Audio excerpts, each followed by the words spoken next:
Councillors. My name is Kimberly Gutt. I have a Master's degree of Environment and Business from the University of Waterloo. I am a millennial. I live on Sherman Avenue and I work downtown.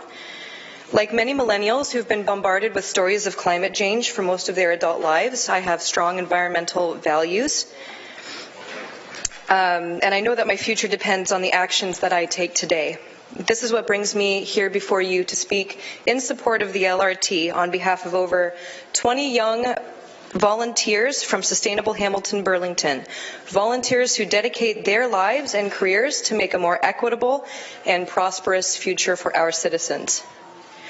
Like many millennials, the least paid generation, I have had to make trade-offs that other generations did not. I have no ambition to own a home, given present circumstances, and the prohibitive cost of my car makes it hard to save money every month. So why do I own one? Why not just take public transit? While I do bike down Cannon on nice days, I avoid public transit because it is time-consuming and unreliable. Buses are infrequent and often very full.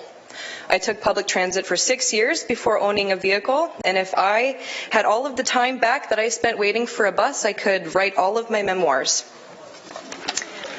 Even worse is the time that it takes to commute to Toronto. If you live outside Toronto and don't have access to a car, you only have access to about 5 to 10% of the jobs in the GTA. Most of the sustainability jobs that our volunteers aspire to have in the future will reside in the GTA area at head offices of major companies. Currently, I have to take 2 buses to get to the Aldershot train. That could take me an hour. This is where the LRT comes in for me. The LRT will be a modern, smooth ride. It will be fast, spacious, and enjoyable.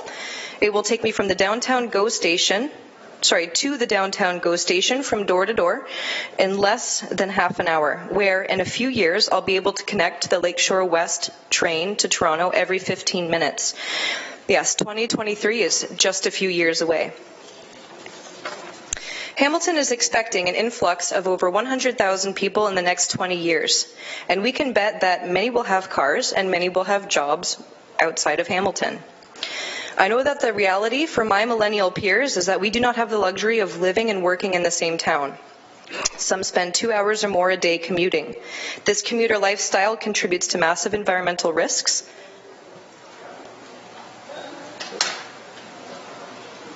This was about the proposed 15-minute service between Lakeshore West and Hamilton. Got a little ahead of myself there. Okay, so massive environmental risks. So 42% of non-industry related greenhouse gases in Hamilton come from transportation, either within our city or on the nearby 400 series highways.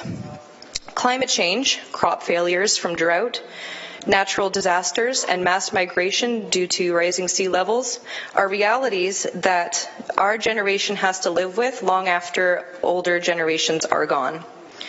Aside from that, the commuter lifestyle contributes to anxiety and mental health problems.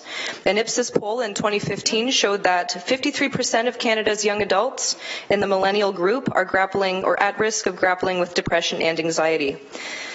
This millennial group had higher risks than other generations because it's difficult to take proper care of your mind and body when you spend 8 hours of work at an underpaid job and 4 hours a day commuting. How will we cope with more cars on the road in the future if it's already killing us now? The answer is that we need the local and regional infrastructure that the government has offered to provide for us. The LRT investment is part of the big move, a province-wide coordinated investment to improve our regional public transportation system. I hope I've illustrated how much this improvement is needed by my generation so that we can reduce costly in Waterloo, Cambridge, Kitchener, Milton, Mississauga, and throughout Toronto. So I'm not sure why we would deprive ourselves of the same transportation opportunities as those cities and effectively cut ourselves off from those economies and societies while we continue to discuss other solutions that we do not have the funding for. I will end by echoing my grandmother who used to say that change is the only constant in life. I urge you to stand up for millennials and to stand up for the long-term resilience of our great city by approving the credible environmental assessment and saying yes to LRT. And if I have a moment longer, I'd like to forward a message from one of our volunteers who was not able to be here today, Michaela Zolas, who is a business student. By investing in LRT, Hamilton becomes a much more attractive city for young people to move to. Young people don't want to drive to a GO station or bars and restaurants. They want to live in an area where access to entertainment is fast and reliable. Many young Hamiltonians move away to find this connectedness. But by investing in LRT, everything they want will be right here. Their interest, investment, and entrepreneurialism in our city will make Hamilton an arts, culture, and innovation hub in the Golden Horseshoe, spurring even more new business investments in the years to come. Thank you. Thank you. Thank you, Kim. We have no questions. Thank you. Sandy Stride, followed by Dominic